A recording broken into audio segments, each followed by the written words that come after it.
Welcome one and all. It's time. Lockdown, hobby time, day 29. So, pretty much a full month of non-stop, red-hot, sizzling hobby action delivered directly to your screens by me. And today we've got the magnificent Hellfane out again. And one subtle change from yesterday, there was a bit of late-night bone action going on here. You can see this big skull on the top has been heavily worked on. There's only a little bit left to do on it, I think. There are just some. You can't really see it very well here because it's so small, but there's a little area around the bottom of the jaw there that might need to be picked out. Apart from that, the big skull is pretty much done. So today is mostly going to be about silver, and we have got some juicy details to be picked out with that. Let's get the lid off the old wet palette there. So, where is the silver going? Tips, corners, and shiny stripes, and we'll see how effective that looks when I've finished. And also it's going to be used to highlight these bronze skulls that are all over it, including on the back with pipes and chains coming out of them. Very pleasant indeed. After that, what else is there to do on this beast, really? Not a lot, really. Finishing the bone, finishing the metal. Nothing else is really jumping out at me right now. We've obviously got the crew to work on, and last night they had a bit of late night action on them as well. A bit of a highlight with gold. You can see they're a bit shiny now, which they wouldn't have been before. And they're going to need 2 highlights today, if we get round to them in time. Got Graham in the chat already. Hello there. So last night, the stream had a bit of a weird audio issue for some reason. It just went silent at one point, and then didn't come back until I ended the stream and fiddled with some settings in there. But hopefully we won't have that issue today. If we do, hopefully it takes people less than 10 minutes to let me know as well. That would be nice. Although I assume people just think I'm deep in concentration. Okay. Which brush do we want for this silver work? There are going to be very small dots, but do we want to go for a really fine detail? Let's try it with a slightly thicker one than that to start with, and if that's too fat, we'll go for a more slender brush. Try this bad boy out. Okay, is this silver still nice and wet from last time I used it? Yes and no. There's still some moisture in there, but I think I'm going to apply some more on there as well. Because I want this to be nice and thin. I don't want it to just turn into a lump or a blob of silver. Even if we're blobbing it on, we don't want it to be too much of a blobbity blob. I'd rather it was a blibbity blob.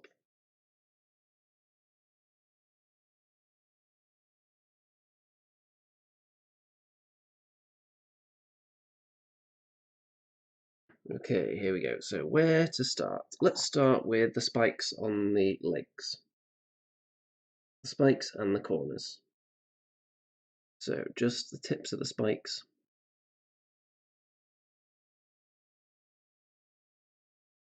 And the corners.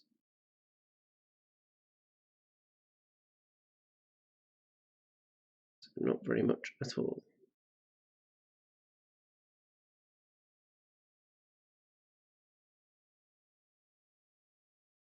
I wonder what everyone else is working on today.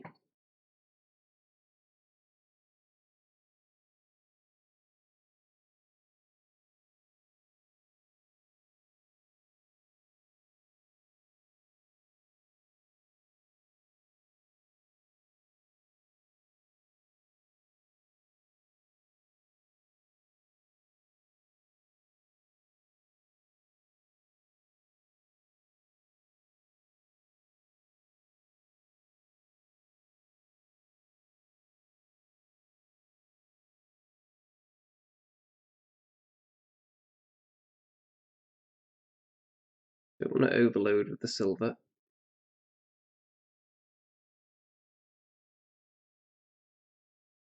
Just the corners.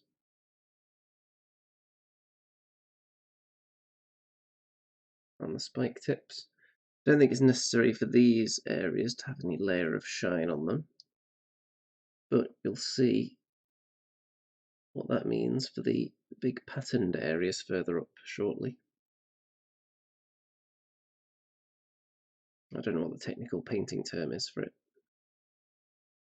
other than it just being shiny.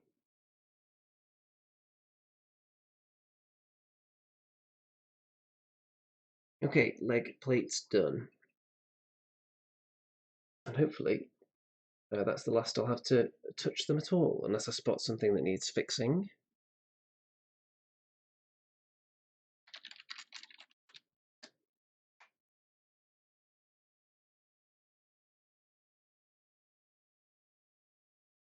And so next, let's do the areas of the face, I think. Got quite a few armour plates around here with some nice corners for the silver to be blobbed on there. Remember, it's blibbity blobbed, not blobbity blobbed. Steve is still working on Long Axe and a Sparrow Warrior.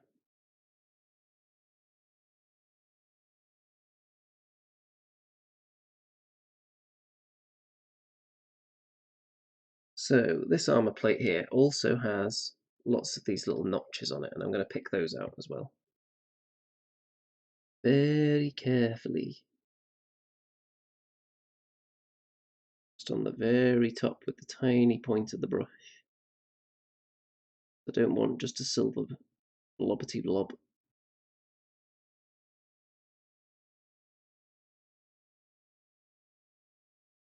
So I need to keep my hand very steady for this.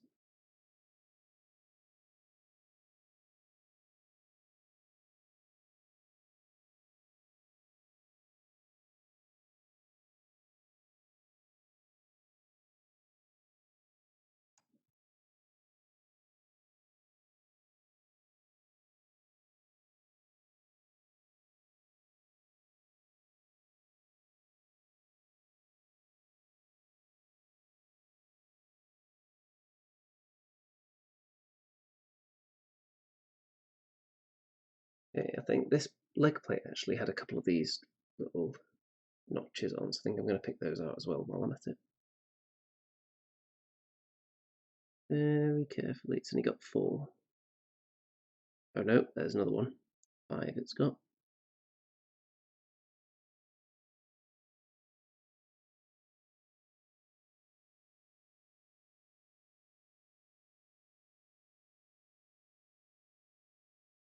Okay, on to the other side. Well, let's see if you can spot any difference in them.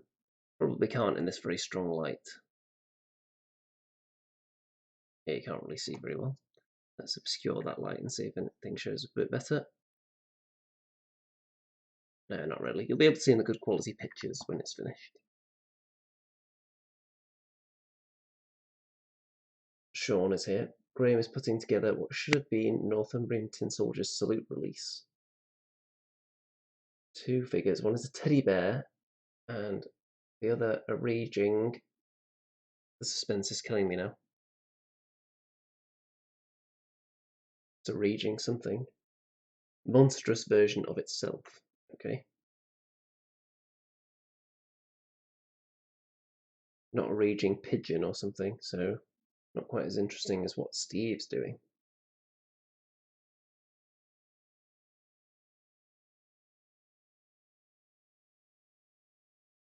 Doing the same armor plate on the other side now.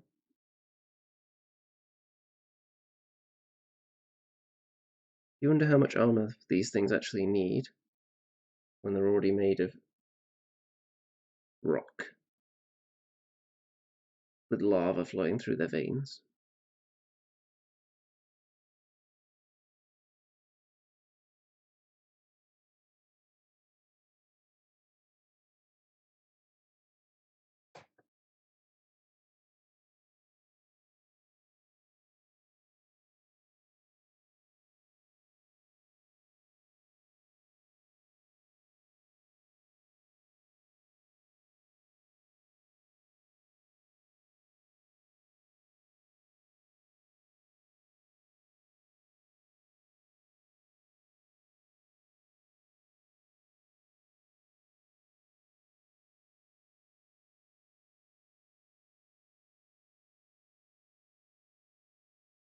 Okay, there's that side done.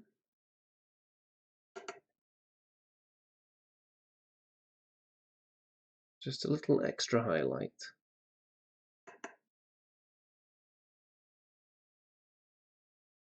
Now onto the mouth plate. This isn't going to need much because most of it's pointing downwards, so not many of these corners really actually need any silver on them.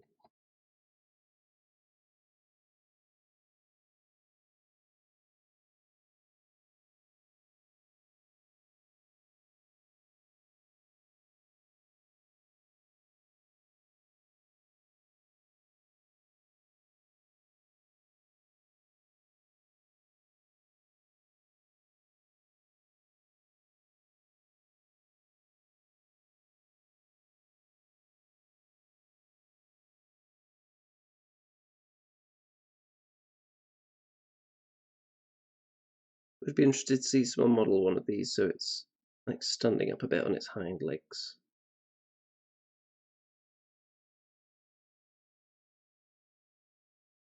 I don't know how the people on the back would feel about that. Pretty sure they'd go flying.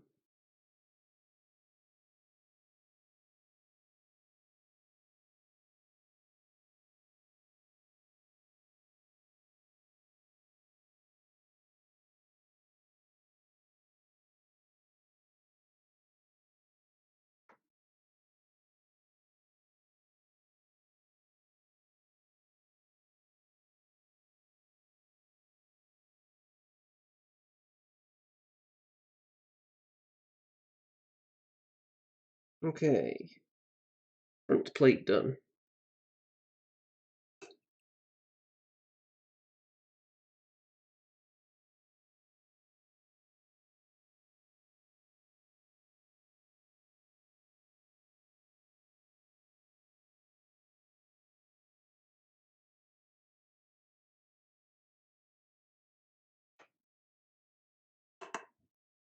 Let's go on to the big forehead plate now.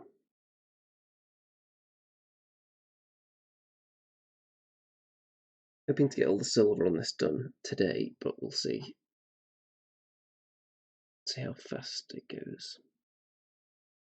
It does require some precision, but there's not a lot of it to do.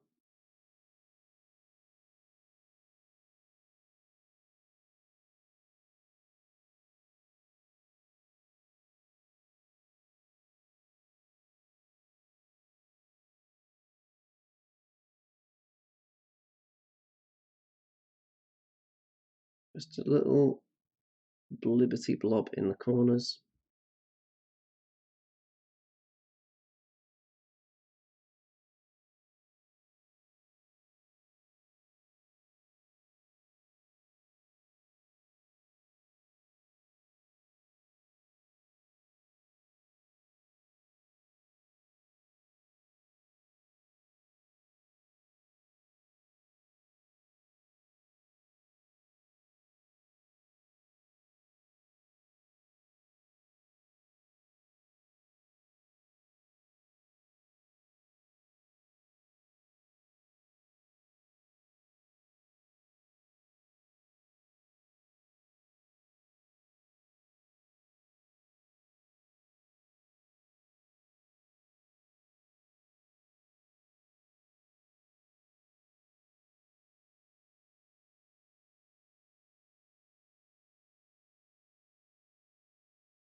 Okay, that's done, but we're going to need to put some kind of shine down this pattern on the front here. Otherwise, it's going to look a little bit too flat for my liking. It could be left like this. Chris says that beast is looking great. Well, hopefully you are correct and it's not just favourable lighting. So, these intricate patterns here, hopefully you can see. Let's get it right up in the camera so you can actually see exactly what I'm talking about. There's the detail. Now, I'm going to do a thin or medium line of silver that's consistent across the detail but not in the recesses. So it won't just look like a stripe, hopefully, because it's not sinking all the way in. It'll just look like it's shiny on the top layer. And we're going to put one of those on each side. And then we're going to do lots of those on the side up and plates as well, which you can see in nice detail there. So really, the camera likes being that kind of distance away, is it? Yeah, which is impossible because that's too close for me to actually work with. So let's try and add some shine. And if this goes horribly wrong and it doesn't look great, I can just go over it with gold again. But it should be fine. Okay, here we go.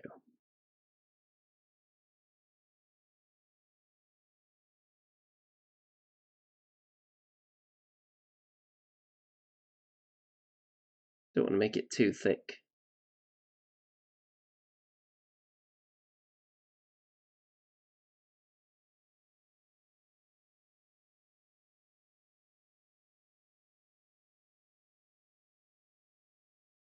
Okay. There you go. Not too complicated at all. It actually stands out quite well on the lighting there. It looks a little bit more subtle than that in real life.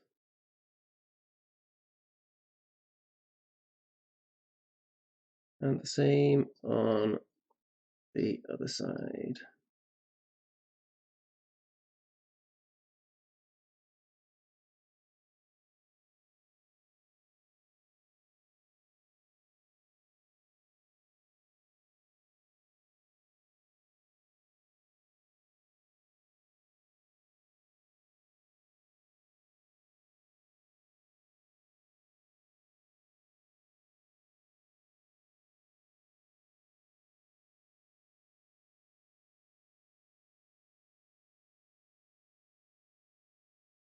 Okay, we've got a bit of a silver line on each side now,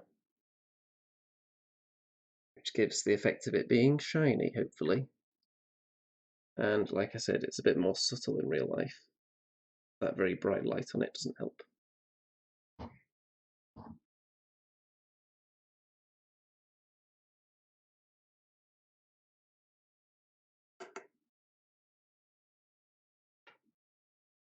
Now let's move on to this bit up here next to the bone.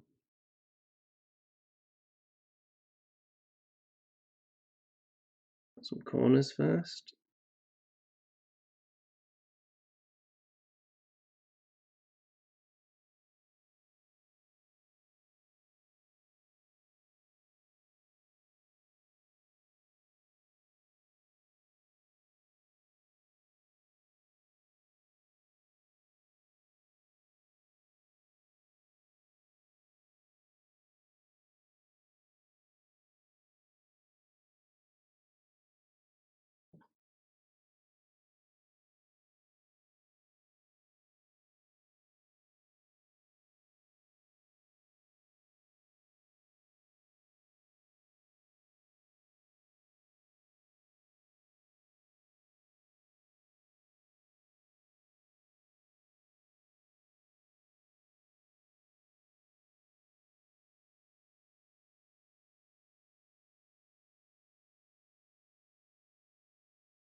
Okay, on this side, a little bit too much of the silver has strayed onto the side of the detail, so I'm actually going to do something with that. Let's put a bit of gold in there, darken that up a tad.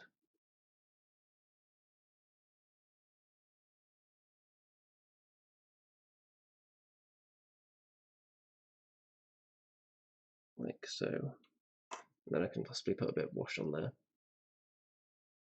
John says, how are your cheeks? The game's still growing, will there be an expansion? Probably not an expansion.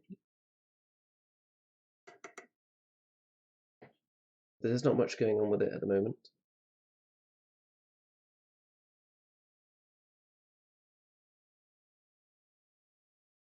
I have made some amendments to the rules. If anyone is actively playing Cheeks, then let me know, and I can send you a document that has some issues that were simplified or streamlined in the rules.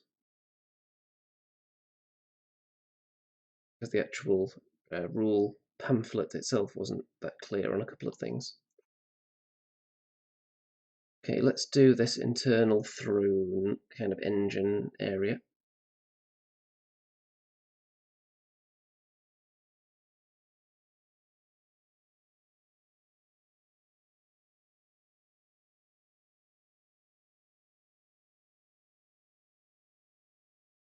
Of course, if you really want a Cheeks expansion, then you should encourage everyone you know to order a copy of Cheeks and get that demand higher.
Steve's waiting for his copy to arrive. Very nice.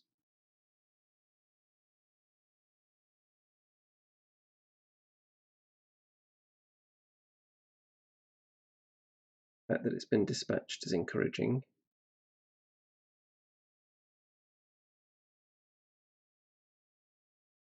In these uncertain times.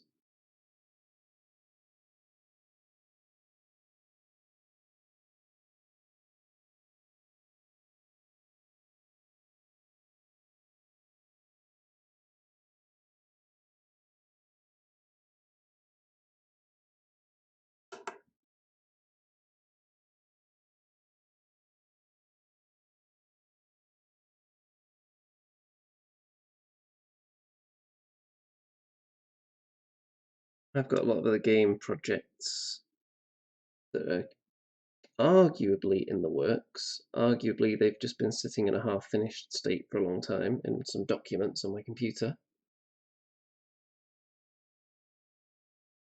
You could make a case either way.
Okay, we're looking good.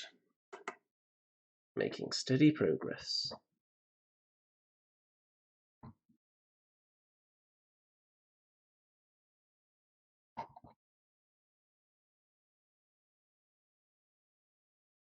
some more corners to pick out here.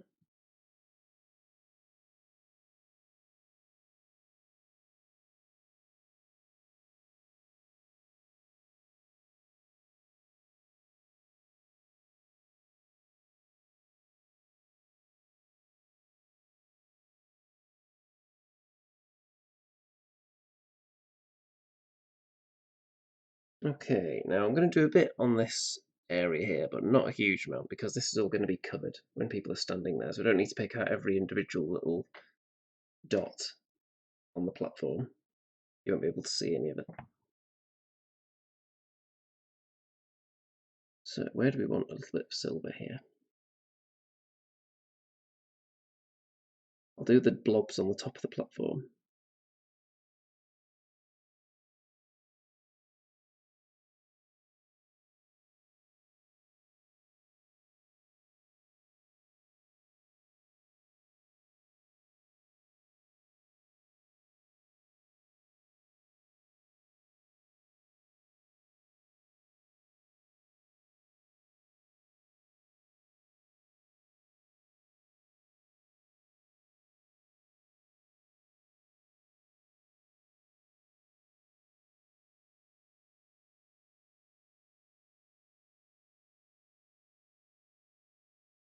On occasions where the silver accidentally leaves the confines of the blob and ends up on the platform itself, I'm just going to apply a bit more gold around them. That's going to happen occasionally.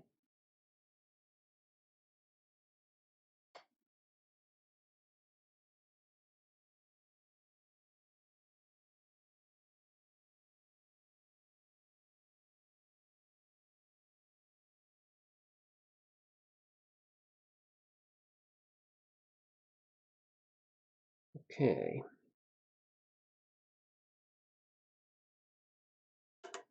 Just going to fix a couple of bits here now with gold.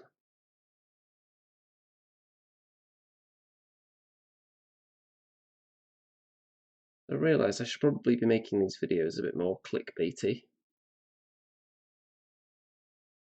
but that's if I'm trying to attract an audience.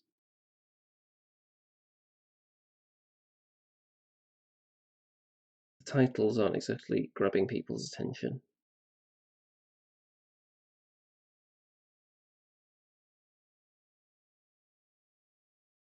But really, the purpose of this series is not to attract a new audience, because who wants to watch someone they don't know very slowly paint things over a month?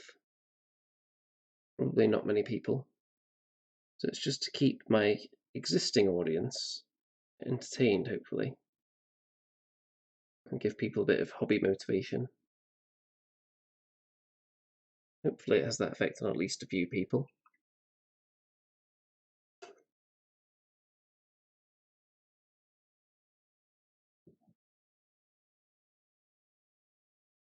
Okay, onto the back plate. So, corners first.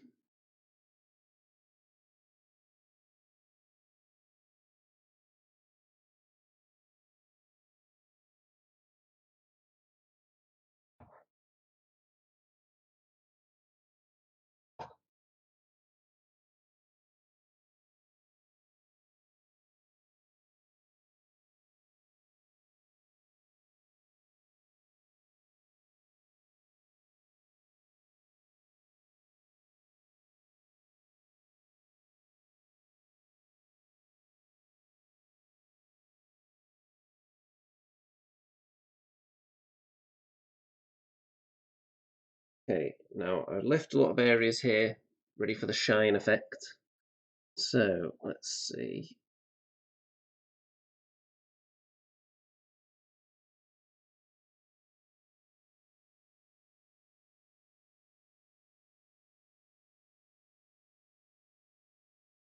Just a bit of a straight line down here. I need to put a bit more paint in here to make sure it's super duper moist.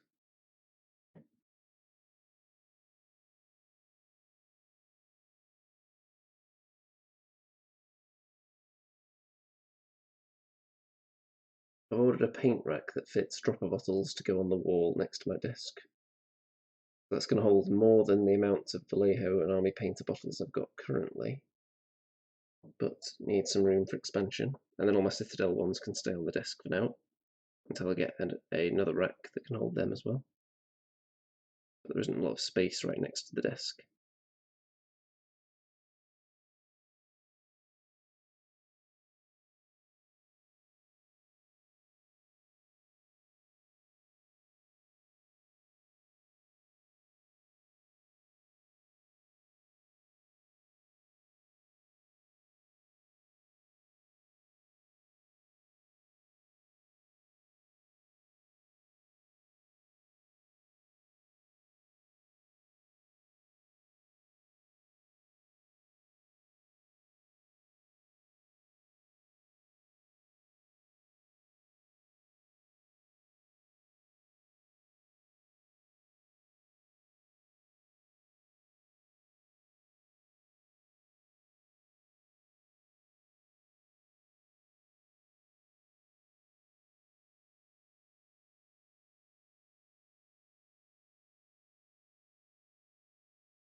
Okay, there's a bit of a line of shine running down there.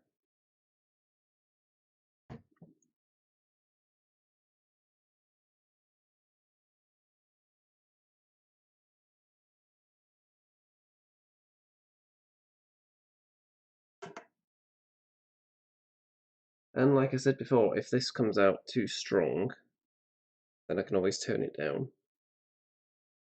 But this is the general look I want to go for.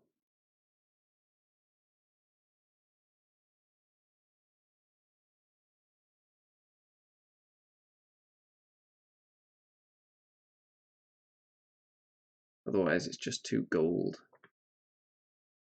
with nothing to break it up.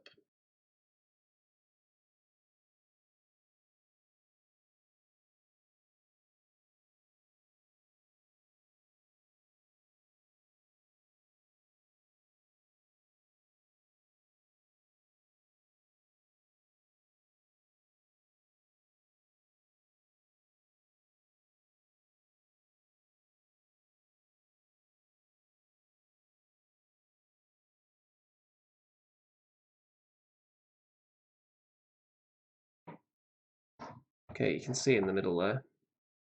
Let's get a close up of that.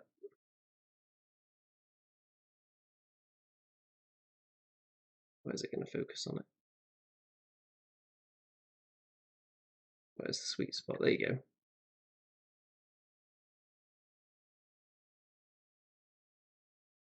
So hopefully it just looks nice and shiny.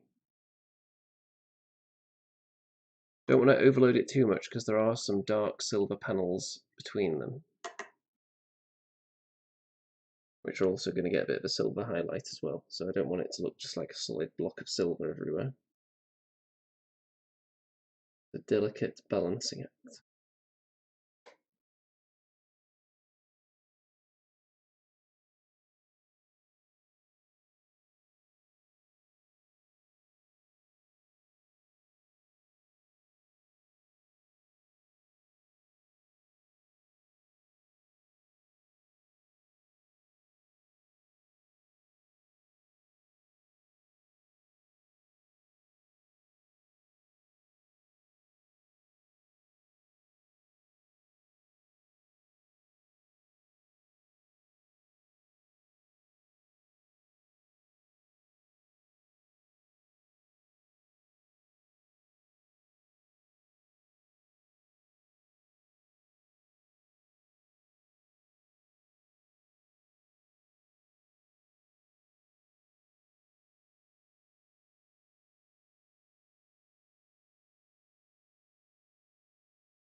Okay, am I pleased with this?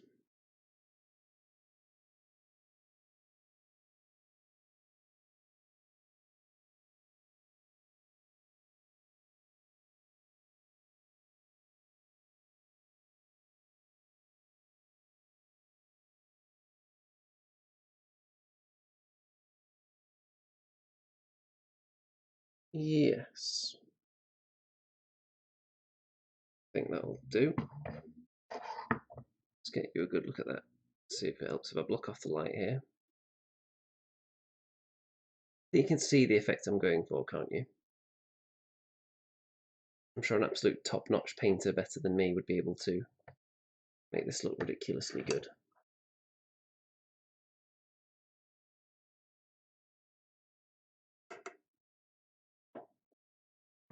Okay, so that's that area done.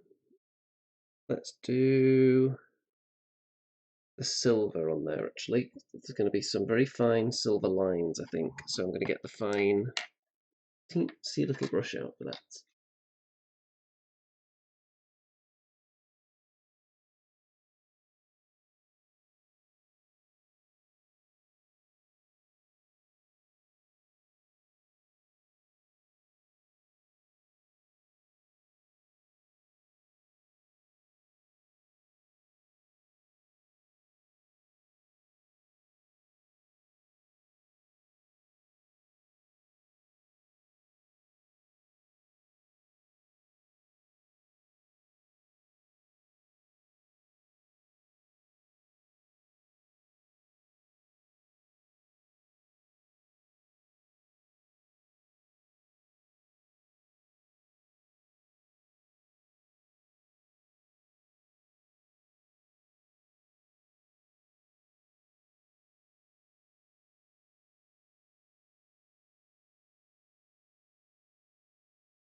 Just doing the edges around here. This is a part that's supposed to be silver in the first place. An actual silver edge highlight on it.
This doesn't look good.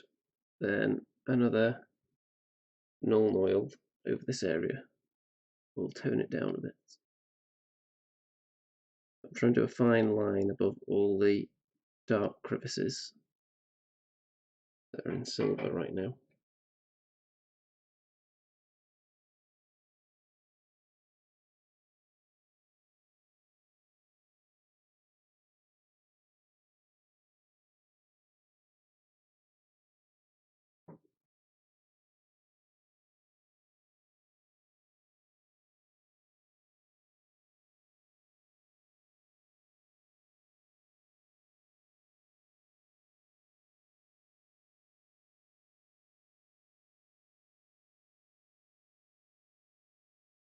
don't really like painting silver. I think it works much better as a highlight for other metallic colours.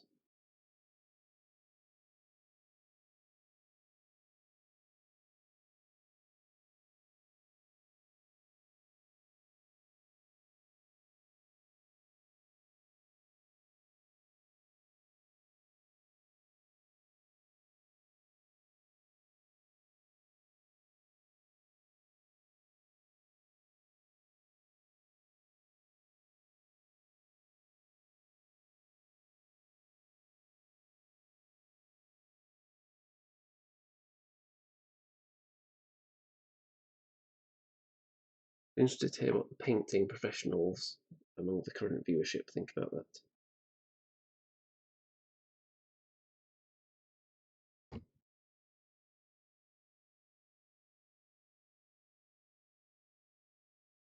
Also, it struck me that a while ago I was questioning the motivation of people that upload videos constantly and only get about 40 views. And obviously these videos don't get a huge number of views. But I think I'm going to exempt myself from that, because that's not really what they're designed to do. It's a very limited appeal live experience. It's just designed to get me motivated to paint and to maybe get other people motivated to paint. It doesn't really matter if no one watches it.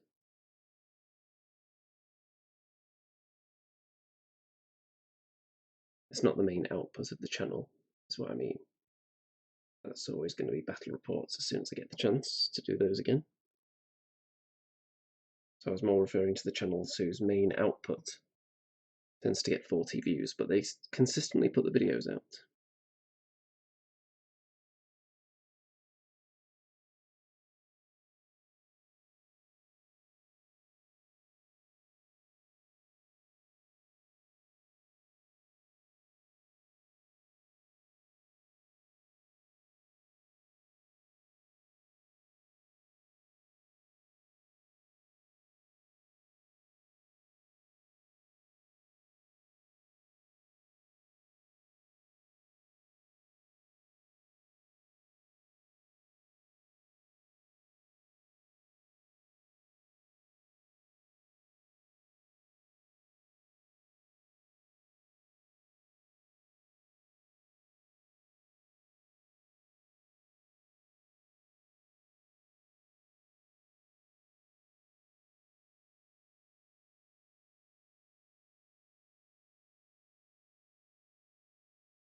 Okay. Yeah, I'm not sure those silver lines have really helped anything. I may go back in there with some more Nuln Oil at some point. I'm not sure it's really improved the look.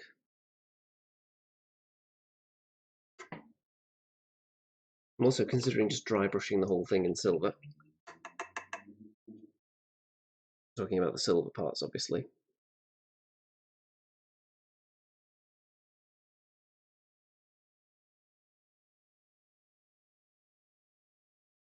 Okay, let's do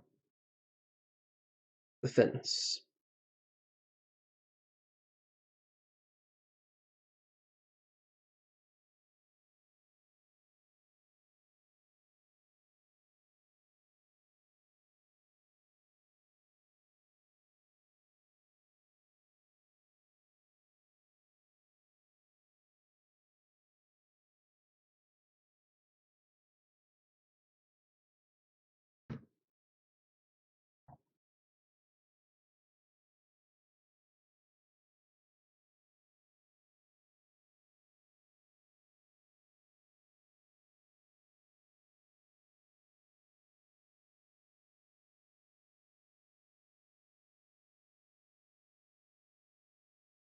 In all the upper corners, this front fence panel first,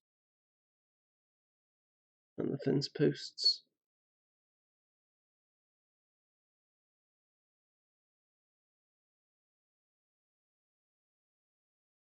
No. And you have to put some shine onto these patterns again.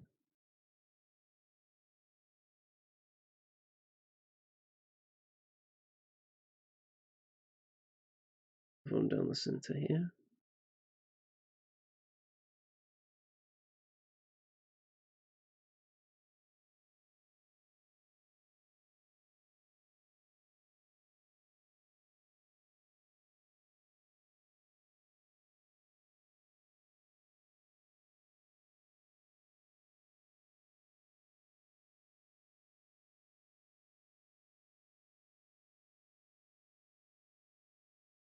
You can make what you're doing more obvious with this if you go a teensy bit onto a piece of detail and then cut it off there.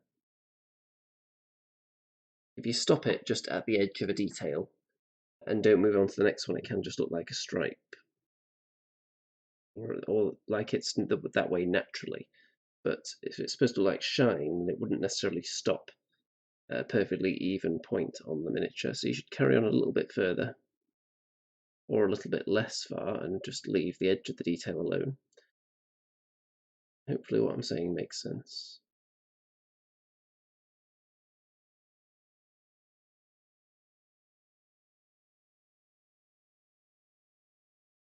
Okay.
So one thing that's greatly disappointed me is that I think in a video a few weeks ago, I believe I recommended a lot of terrible films for people to watch, so that they could then give me their feedback on them. I'd be interested to hear it, but I'm pretty sure no one actually watched any of them. Very disappointing. I had a big list. I'm going to assume nobody watched them because nobody left a comment saying, "Oh my god, this film was terrible. How did you encourage me to watch this with a clear conscience?" So that was deeply disappointing, folks. You can still redeem yourselves. If you want to go onto YouTube at some point in the future and search for such classics as OC Babes and the Slasher of Zombie Town,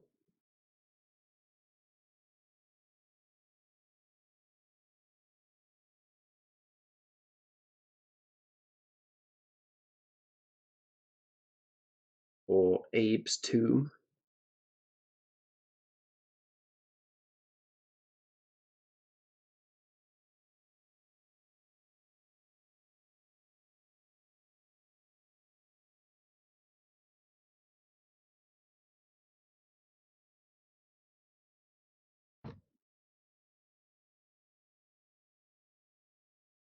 we have a rad bat in the chat, into this den of just non-stop text-based activity that the chat box is in this video.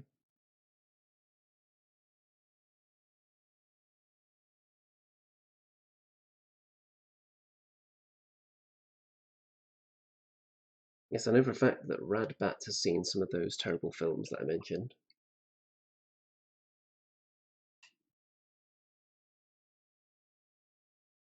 Steve doesn't like horror films.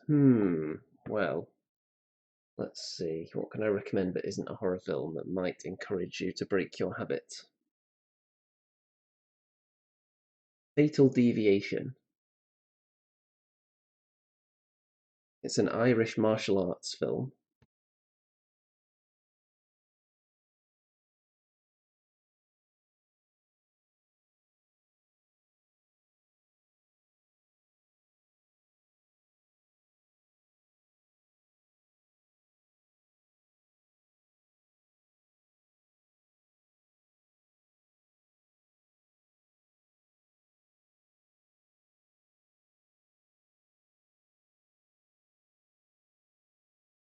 You're doing the corners on the side fence panels now.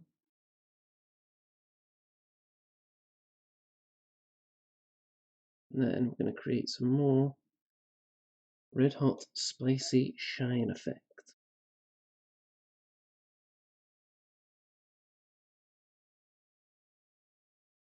And then the people can determine whether it looks good or terrible at the end.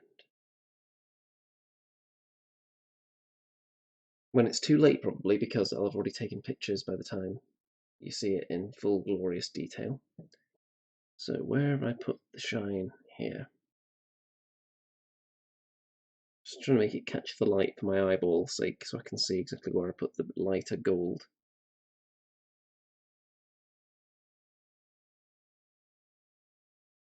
Okay.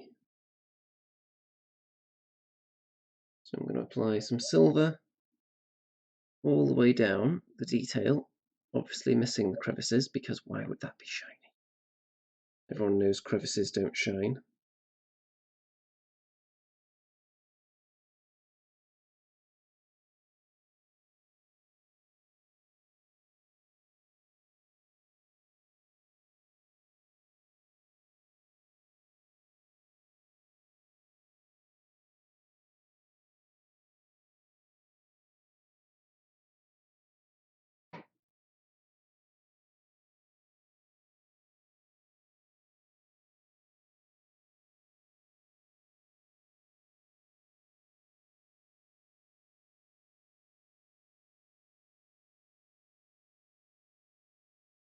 Oh, another film that's not horror that I could recommend is Blood is Thicker Than Barbecue Sauce, also known as My Family Barbecue, family spelt with PH.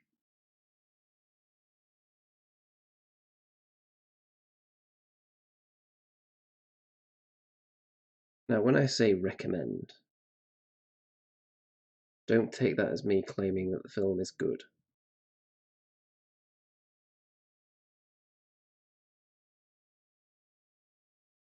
What I'm actually trying to do is expose people to the absolute sinister, hideous underbelly of the film industry.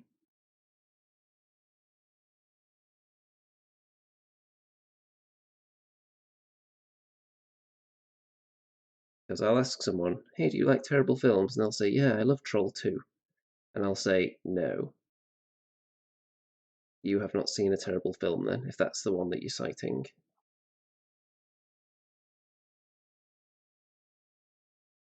We have Dwarven Darkness with us. Dwarven Darkness must be slightly darker than your regular darkness, if they're living underground. That's like super darkness.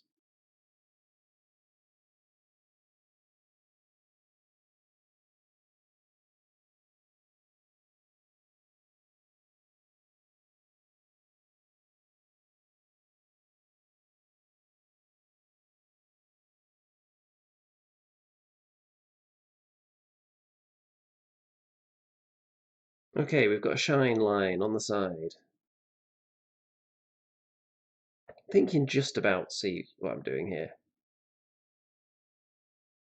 Just to add a little bit of variety to the gold so it's not all just the same.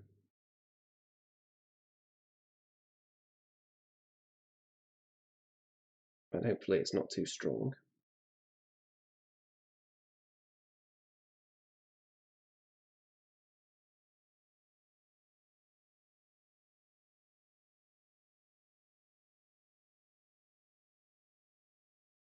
Dwarven Darkness says Troll 2 was okay. Yeah, well, some people say it's the worst thing they've ever seen.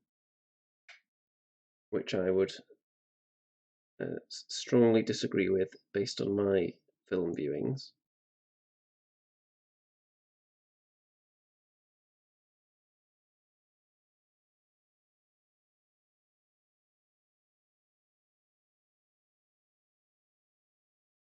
Dwarven darkness isn't just the absence of light, it's like negative light.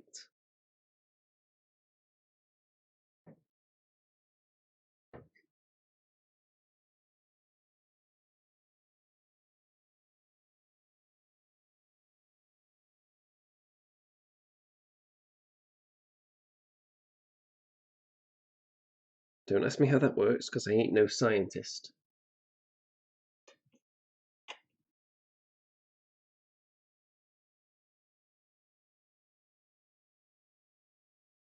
Mr. Dwarven Darkness, what is the worst film you've ever seen?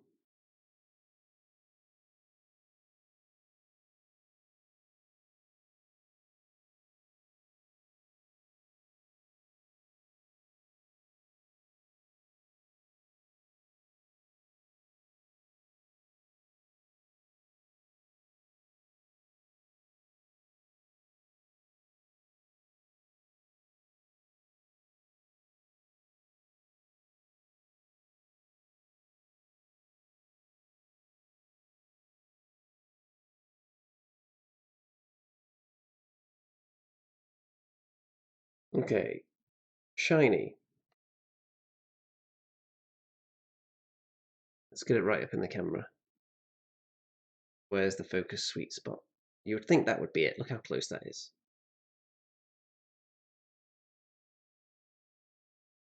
There you go.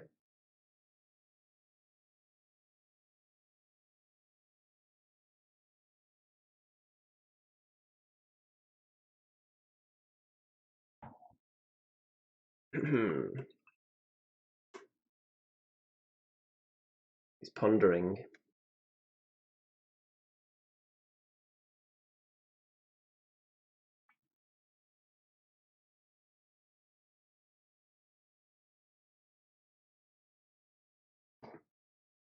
Onto the front panels now. Let's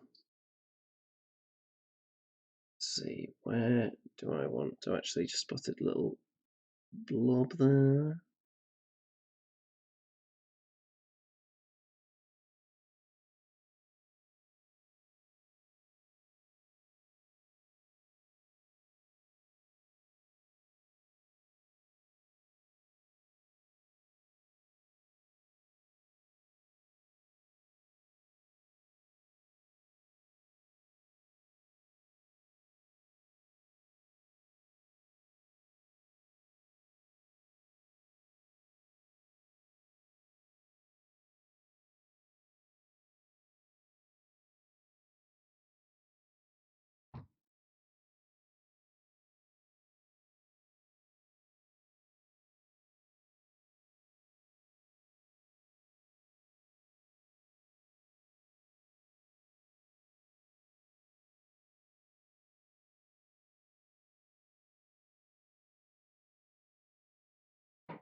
Okay, a bit of shine on the front there.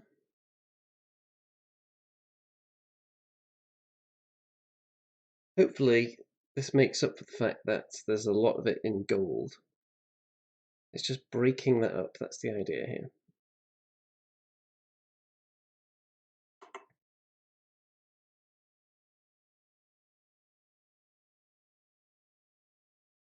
Breaking it up subtly.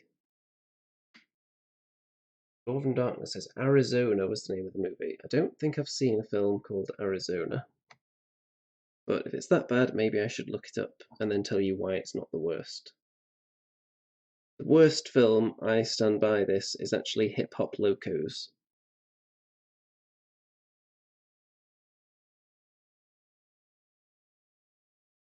Anything below Hip Hop Locos would just be like a school project or something.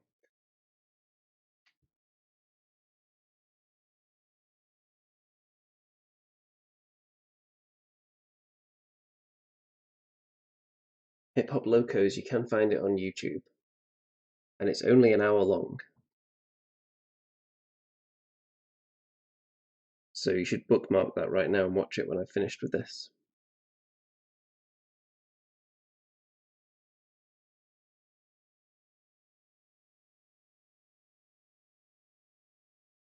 If you're a fan of things happening that you can barely see, and if you're a fan of the same things not happening over and over again, then you should love it. It's about two aspiring hip-hop artists who want to kickstart their career with the funds raised from ripping off all the local drug dealers.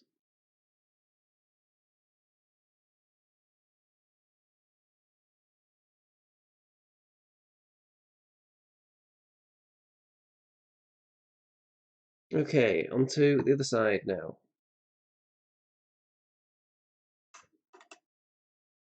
90 minutes of my life I won't get back is something that people have said to me a lot after I've made them watch films. No other times, just when I've made them watch films, mind you.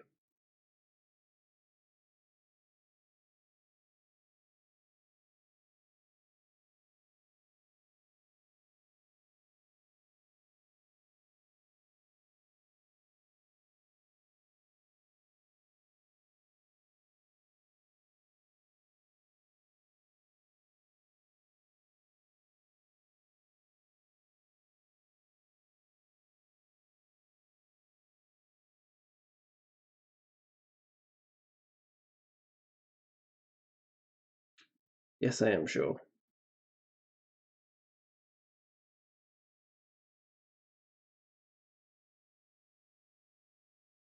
Everything I just said is an undisputed fact.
Yes, Abyssal Dwarves are quite dark, aren't they, in their intent and their execution,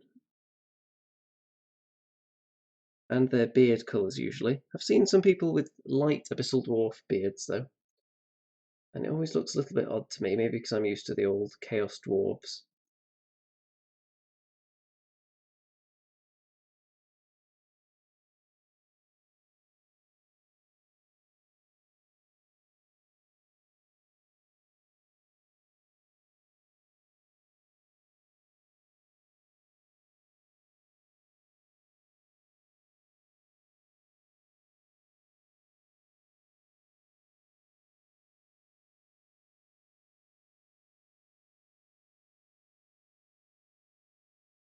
Steve, the worst film I've ever watched lately was the animated D&D Dragonlance film. It was awful. It sounds awful, but I haven't seen that either.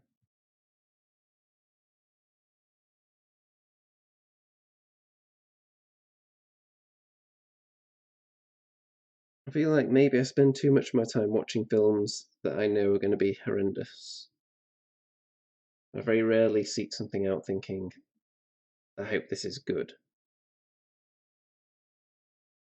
I just like watching the absolute bottom of the barrel scrapage.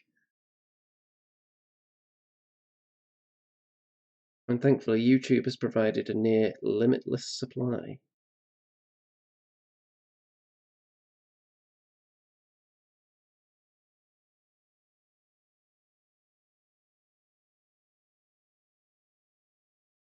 Okay, that side's looking nice and shiny now.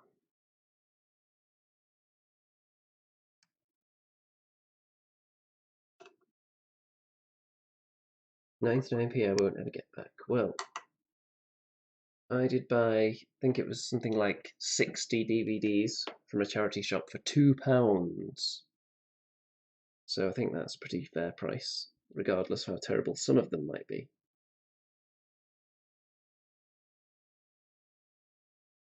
Onto the chimneys now.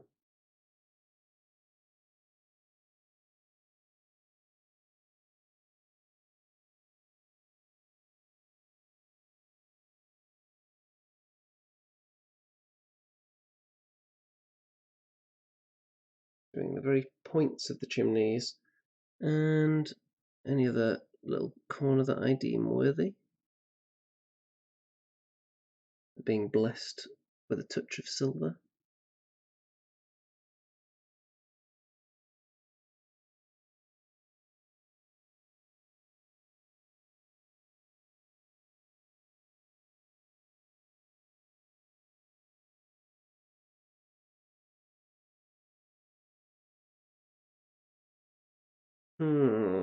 Lots of nice little corners to touch up on the back here.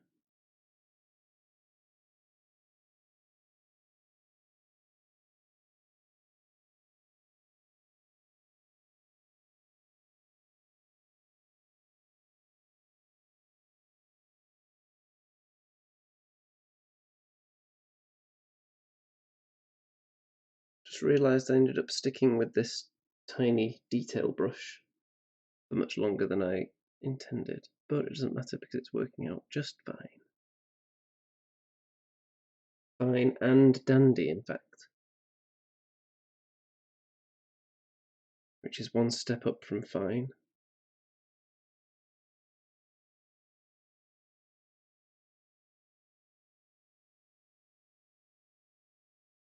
Steve said, we had a whole shopping trolley full of DVDs dumped at my work. Yeah, people are just offloading them. They think, well, why do we need DVDs? We've got all these streaming services at our fingertips 24 hours a day. Well, I'll tell you why. Because those streaming services don't keep the right films, I'm going to say, for long enough. They keep all kinds of garbage stuff that I wouldn't want to watch because it's not good enough or bad enough. They keep that for years and years. Good stuff, they'll show maybe like the first one and the second one, and then you want parts 3 and 4 and 5, but they're not there. But then they'll also have part 6, which makes no sense at all. It'd be much easier if they just had a few in chronological order, but they tend to skip. I imagine it's because different companies had different rights to various points in the series, and things get bought out by different people, so they have to negotiate different contracts with all kinds of different companies to get complete series. So you end up with a total mishmash that they frustrate people with who want to watch an entire series on there. And if there's something you're looking forward to watching, by the time you get to it, suddenly it's gone because their contract ran out. Whereas if you had it on DVD, you could just have the luxury of watching it whenever you like.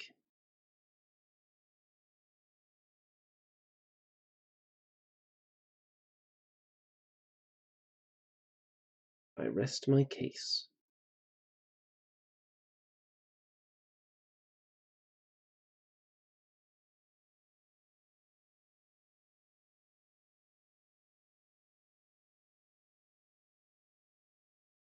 Provided you've got space for DVDs, that is.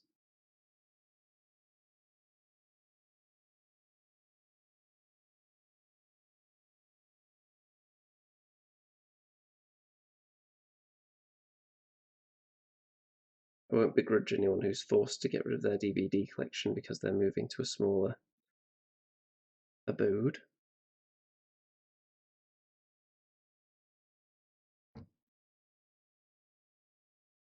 I'll just secretly mock them.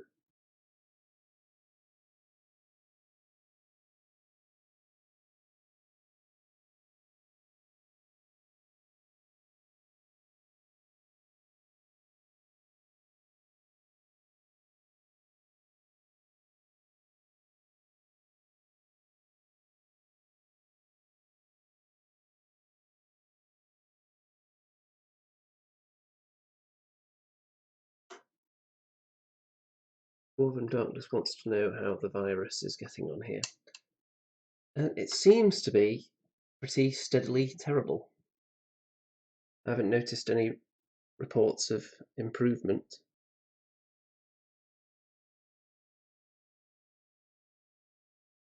I think the death rate at the moment is pretty steady going. Doesn't seem to be dropping significantly.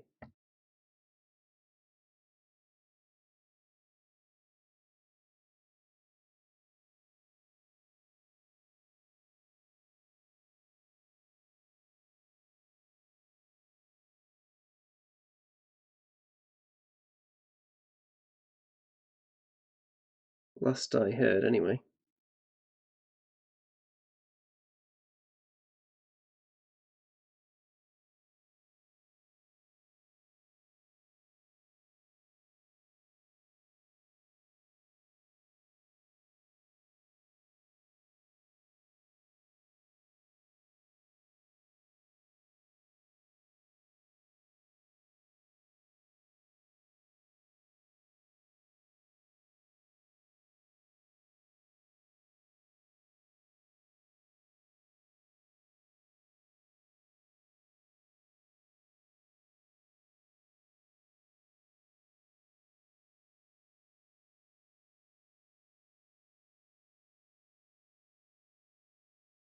Steve says, yeah, if I really like a film, I'll buy it on DVD so I can watch it whenever I want.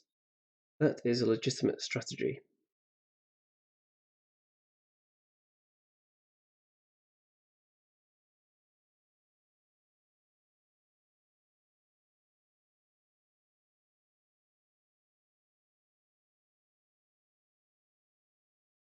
Yeah, the world is a bit crazy at the moment. You've got a lot of nut jobs out there trying to open countries up prematurely.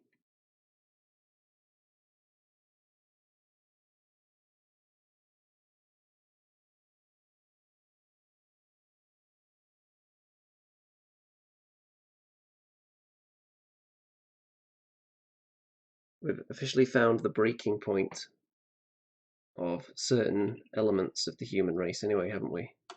Anyone who's just gone completely out of their minds and is happy to sacrifice people's lives so they can get a haircut, for instance. All those people have now revealed themselves to the world.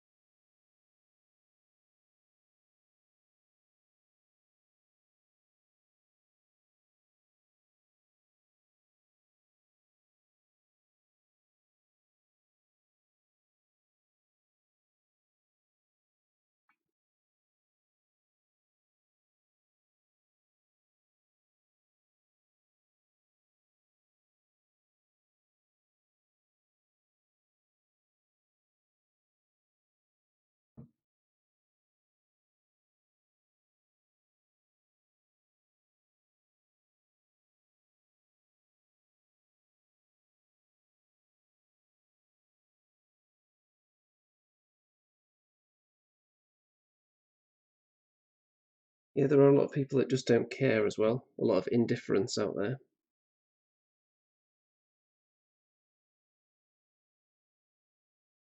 People who have that attitude were probably heavily disillusioned with the world before this happened. One reason or another.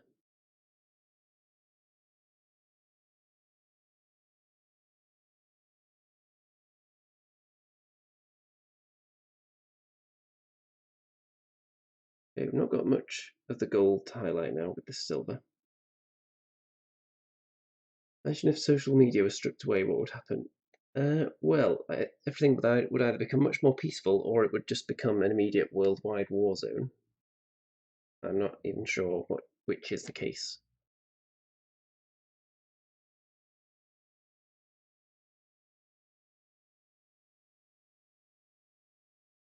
Obviously, you have certain things that are stirred up by social media.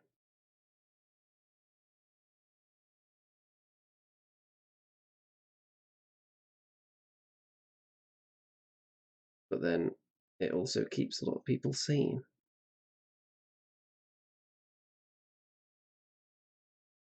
So it could end up doing both. We could have more peace, yet have a war zone.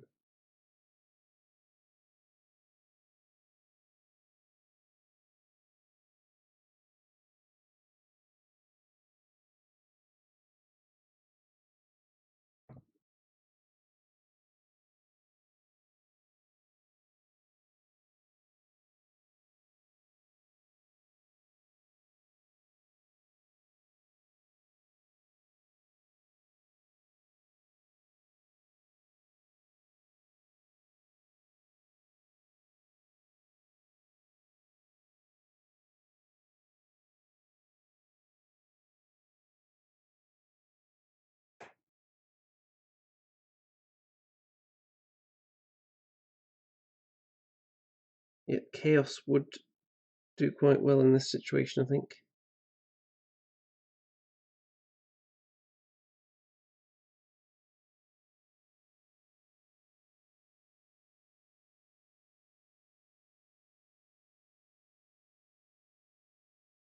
Yay. Lots of teensy little dots on the back. And on the chimney tops. So I think it's really just going to be a matter of picking out the ones that I want there now.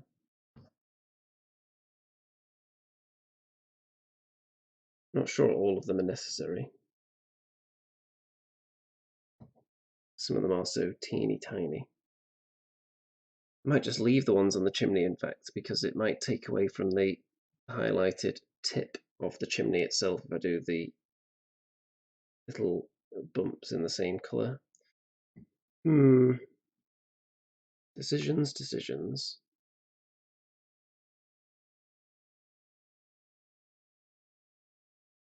I'll start doing the ones on the back and see how it looks. They're so tiny.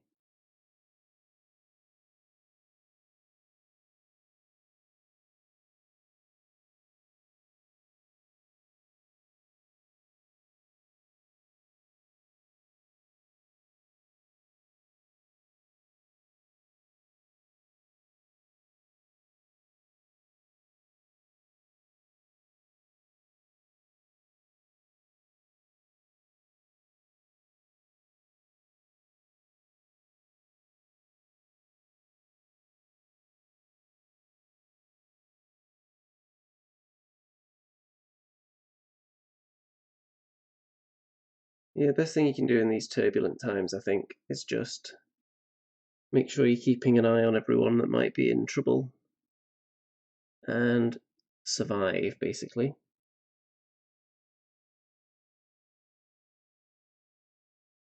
Look after yourself and look after those around you.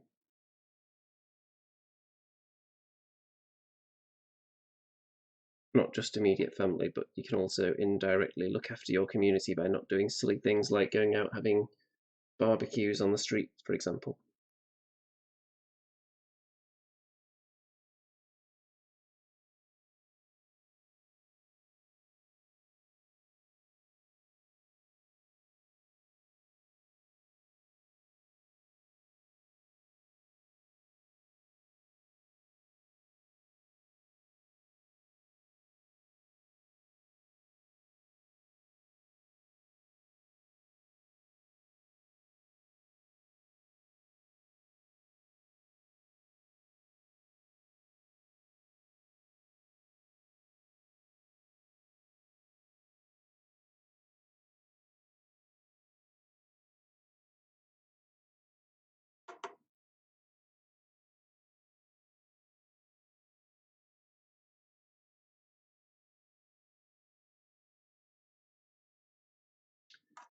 Yep, Steve, I think we're all with you there, sympathising with what you're dealing with, or what you have been dealing with. Lots of people out there who just don't take these things on board. They choose not to, or they've been influenced not to by the wrong people, perhaps.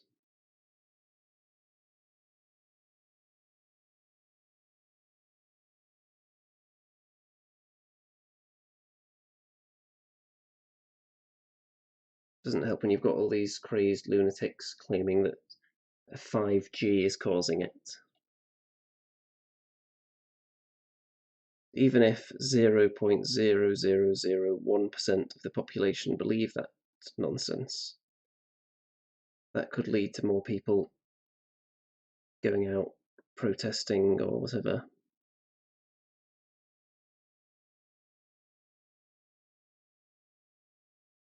Or just thinking, well, it's safe to hang around other people. And then doing so, which infects one more person maybe, which leads to somebody else being hospitalized. And that puts more people at risk.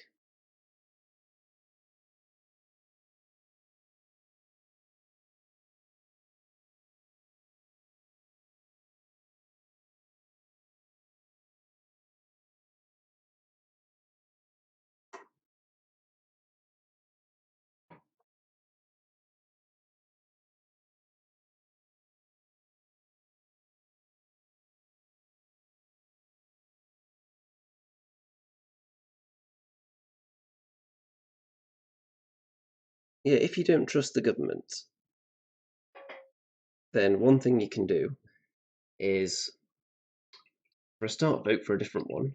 But when that's not in the pipeline for a while, if you think the government are just lying about everything, then why not be extra safe on your own and take more precautions than they're advising?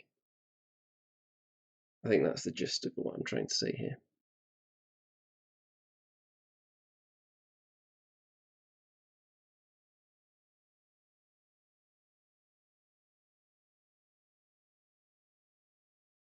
It's not going to do any harm to take more precautions, is it? But it might do harm if you take less precautions.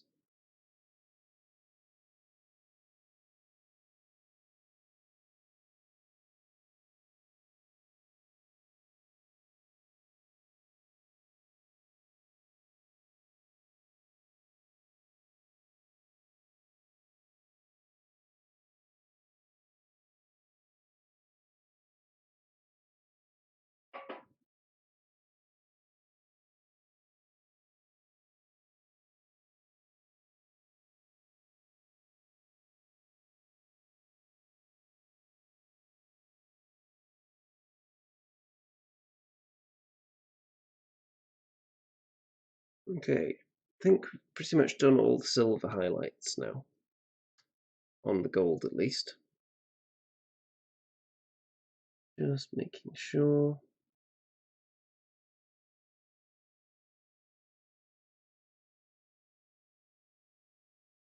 Okay, I'm going to highlight the bronze skulls now.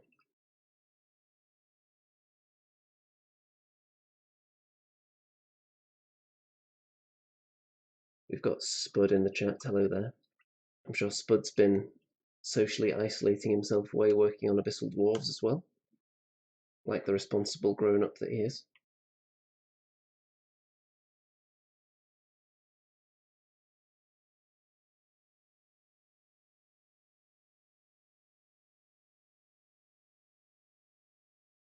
It's good to see you back on the Abyssal Dwarf wagon after falling off for so many years.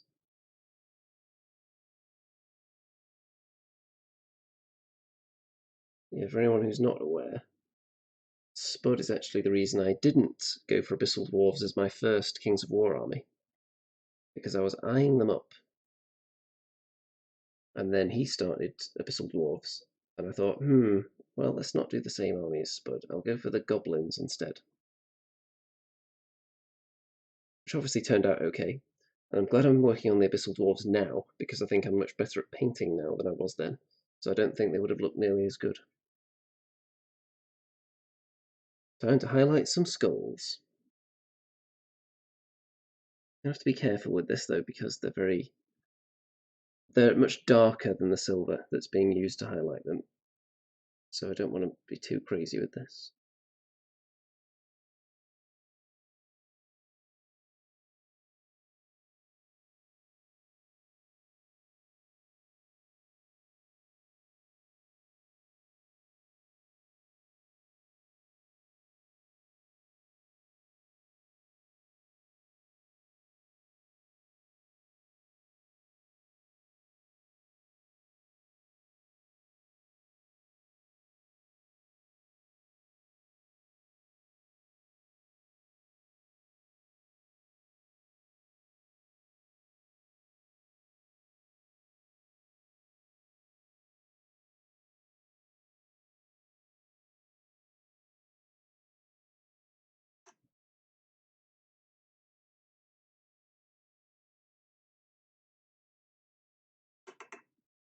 Abyssal Dwarves are the hotness at the moment. Well, in terms of the actual rules of the game, then I think Undead are the current hotness. Everyone seems to think Undead are broken. But Abyssal Dwarves are definitely the new hobby hotness because of the new spicy, extra juicy, tender, moist, succulent, mouth-watering miniatures that we've got.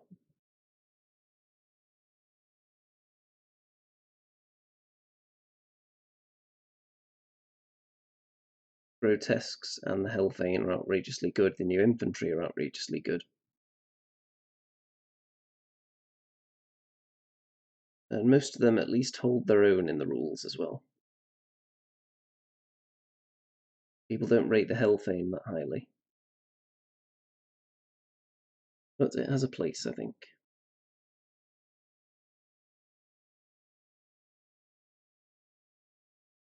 And it may be the coolest model Mantic have done, so how could you say no to it?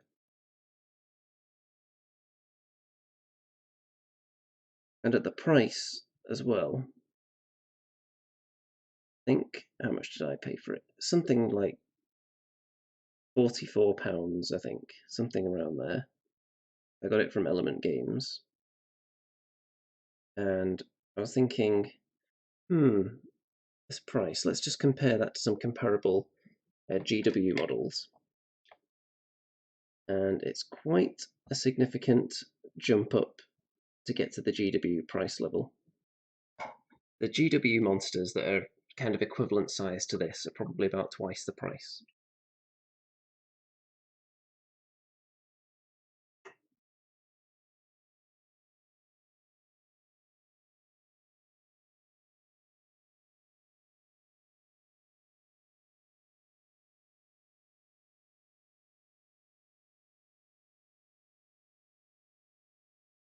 So I've got a lot of game and film soundtracks playing in my ear right now while I'm doing this video. And the music from the club in Total Recall has just come on.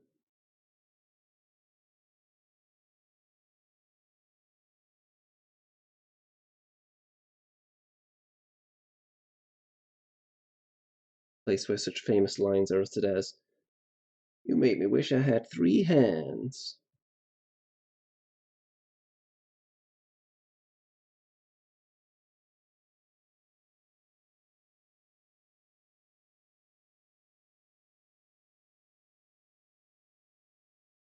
Okay, this guy has just turned into Hitler, unfortunately.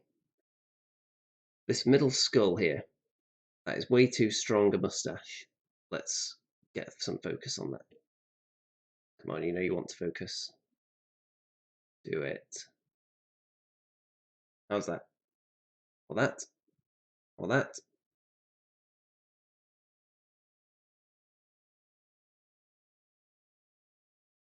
How about right up there so you have no choice? There you go, look at that. Way too strong a moustache on him. I'm going to have to fix that in a minute. Because we don't want Hitler on the side of the Hellfane.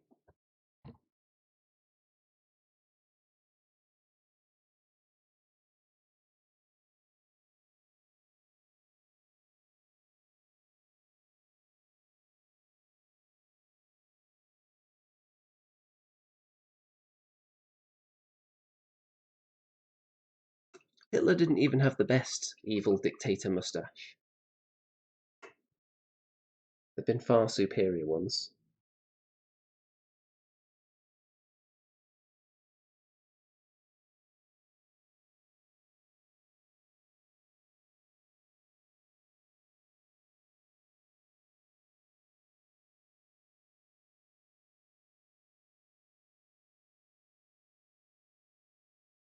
In fairly recent times, of course, Saddam Hussein had quite an impressive moustache.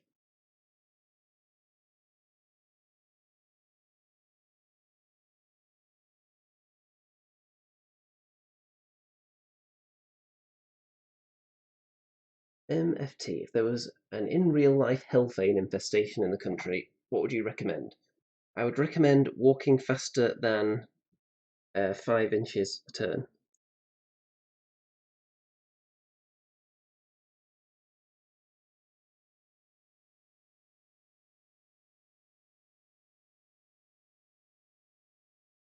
I think that's how fast they are. Obviously, I haven't finished painting it, so I haven't actually used it yet.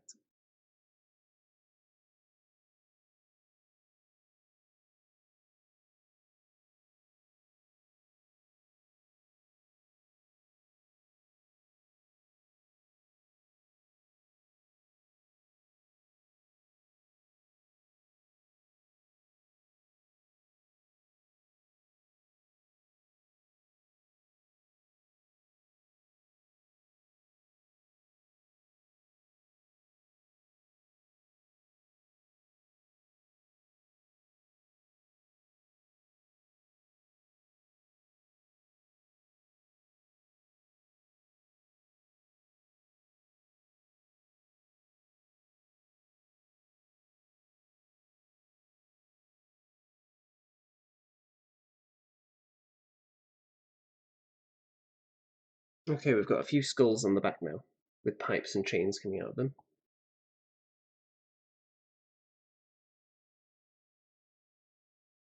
What would everyone else do if there was a rampaging horde of these creatures, assuming they don't have this big, unwieldy thing on their back? Just lava rhinos running wild.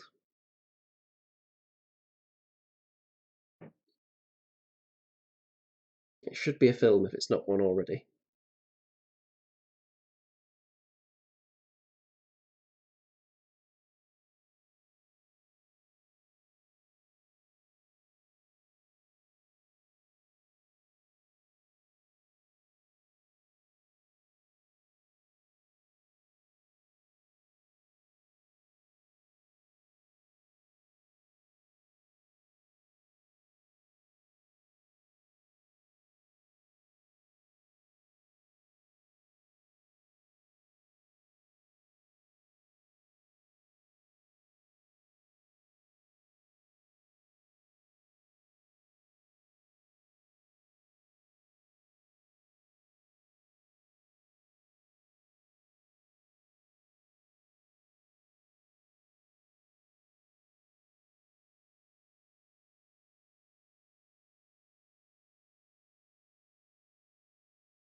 It probably would be a good time to do some online shopping.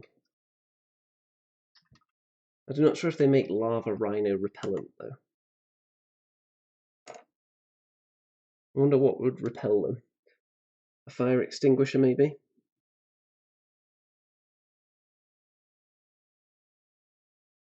Although, if The Simpsons is to be believed, don't rhinos have a crippling fear of fire anyway? So wouldn't it just be terrified of itself, in which case you just show it a mirror?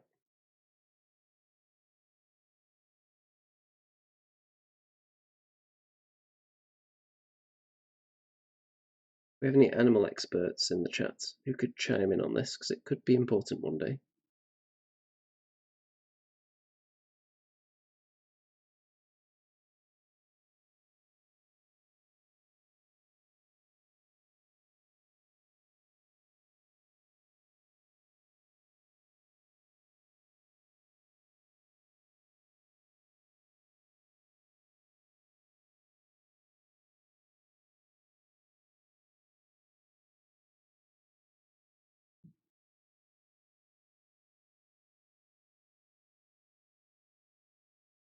So I need to go in with the bronze and touch up these skulls at the end, because this is quite a fiddly highlight to do. Silver is not the easiest colour, because it's quite thick and difficult to dilute. You can't really water it down that easily, because it just tends to turn to nothing and just makes everything look sparkly, in my experience.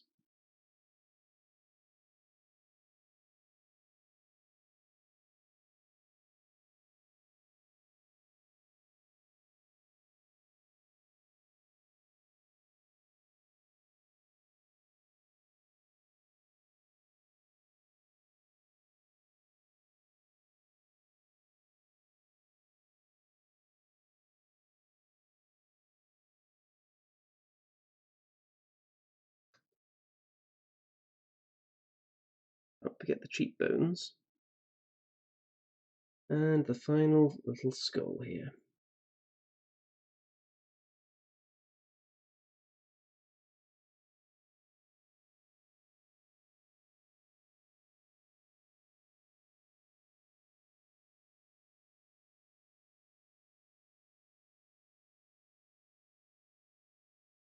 Well, we've got a rhino expert in here.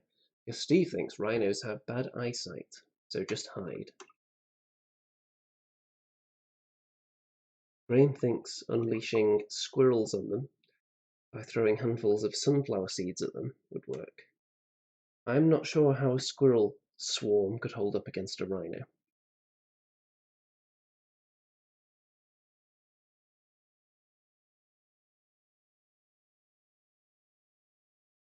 Okay, so let's have a look at some of that skull highlighting.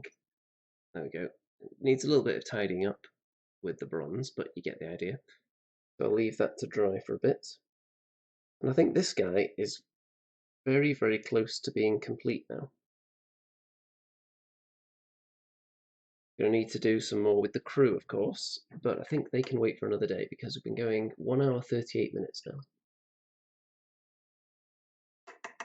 So I'm going to soap off these brushes, give them a good scrub down.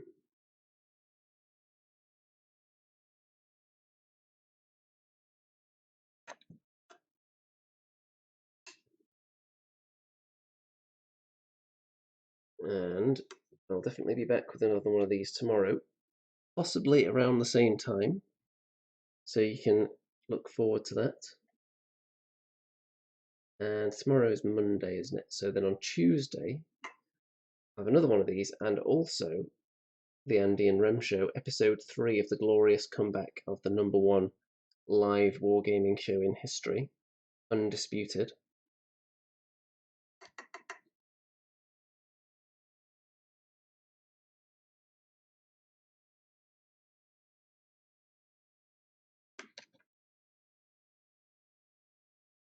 So, here's a question before I depart. I've got 2 people lined up so far for webcam-based Kings of War games.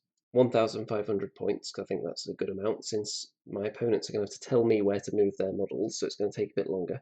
And then I'm going to take pictures and get back to doing battle reports. So, if anyone else is interested in participating in this project of Kings of War action, then send me a message. Don't just leave it in the chat here because I might miss it.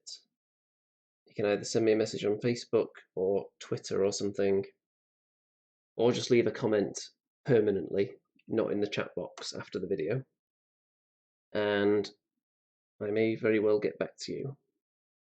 Also let me know which armies you play, because of course I've got quite a few to choose from. I've got Abyssal Dwarves, Goblins, Undead, Empire of Dust, Ogres, Dwarves with only infantry, League of Rordia, and unless I'm forgetting something obvious, that's all of them. So let me know anyone who's interested in that.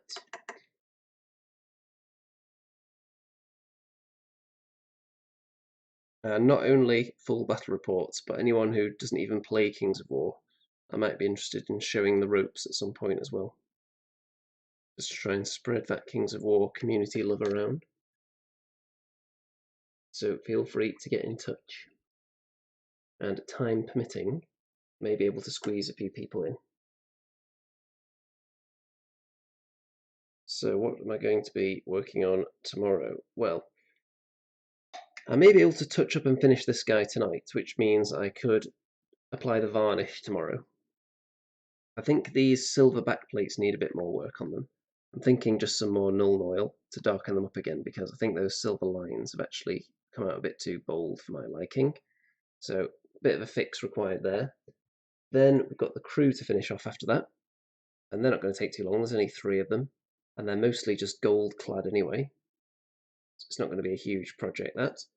And then when they're completed, they can slot into place on the back there, and we'll be moving on to the Night Stalkers. Not only bases for these hideous abominations, which are obviously top of the agenda, need to get them based just so they're completely finished.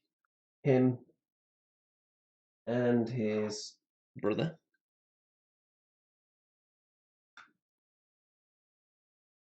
Need to get those 2 based up. And then it'll be on to the regular troops and this, the Shadow Hulk, the ultimate hideous monstrosity of doom. That's going to be fun, but I've got to get this Hellfane out of the way first. but then it's all about the Night Stalkers.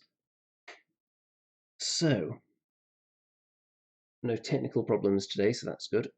And I think we're going to wrap this one up. So don't forget to check out all the links in the description. Don't forget to like the video, obviously. Check out my Twitter, Facebook group, and all that good stuff down there. Don't forget there's also various fundraising links down there as well if you want to send me a small portion or a large, sizable portion of your life savings. Large, sizable portion would be preferred. If you want to put yourself into bankruptcy for me, I'm not going to say no. Just so you're aware. And of course, that would help support this red hot, sizzling, steaming hot, extra tender, moist, juicy, and mouth-watering, while at the same time being a tall, cool, refreshing glass of icy content delivered straight to your face via the internet from my orange corner.